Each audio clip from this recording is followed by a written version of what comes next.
शिव जी की शिक्षा भरी कहानी, धैर्य और ज्ञान का महत्व। बहुत समय पहले हिमालय की शांत वादियों में कैलाश पर्वत पर भगवान शिव गहरी साधना में लीन रहते थे। उनके पास दूर दूर से लोग अपनी परेशानियां लेकर आते थे और शिव जी हर किसी को जीवन की सच्ची सीख देते थे।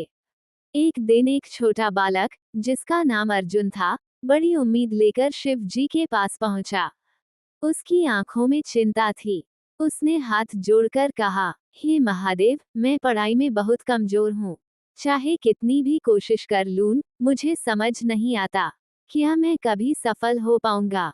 शिव जी ने उसे ध्यान से देखा और शांत स्वर में बोले, अगर तुम सच्चे मन से सीखना चाहते हो, तो मैं तुम्हें एक छोटा सा काम देता हूँ। उन्होंने अर्जुन को एक छोटे से पौधे के पास भेजा और कहा, हर दिन इसे पानी देना और ध्यान से देखना कि इसमें क्या बदलाव आता है। अर्जुन को ये काम बहुत साधारण लगा, लेकिन उसने बिना सवाल किए इसे करना शुरू कर दिया। पहले दिन कुछ नहीं बदला। कई दिन बीत गए, फिर भी कोई खास फर्क नहीं दिखा। लेकिन अर्जुन ने हार नहीं मानी और रोज उस पौधे को पानी देता रहा। धीरे धीरे समय बीतता गया। कुछ हफ्तों बाद पौधा थोड़ा हरा दिखने लगा। महीनों बाद उसमें नई पत्तियां आने लगीं। एक साल के बाद वही छोटा सा पौधा एक मजबूत और सुंदर पेड़ बन चुका था। अब अर्जुन को अपनी मेहनत का फल साफ दिखाई दे रहा था। वो खुशी खुशी शिव जी के पास गया और बोला, प्रभु, अब मैं समझ गया हूँ। जैसे ये पौधा धीरे धीरे बढ़ा, वैसे ही ज्ञान भी समय और मेहनत से आता है। अगर हम धैर्य रखें और लगातार कोशिश करें, तो हम भी आगे बढ़ सकते हैं।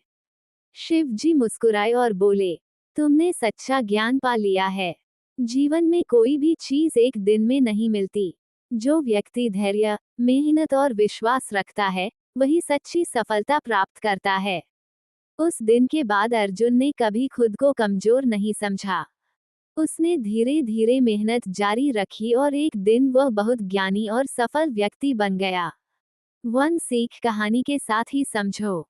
इस कहानी से हमें ये समझ में आता है कि जैसे एक छोटा पौधा धीरे धीरे समय, पानी और देखभाल से बड़ा पेड़ बनता है, वैसे ही इंसान भी मेहनत, धैर्य और लगातार प्रयास से आगे बढ़ता है। खुद को दूसरों से कम मत समझो, क्योंकि हर किसी का सीखने का समय अलग होता है।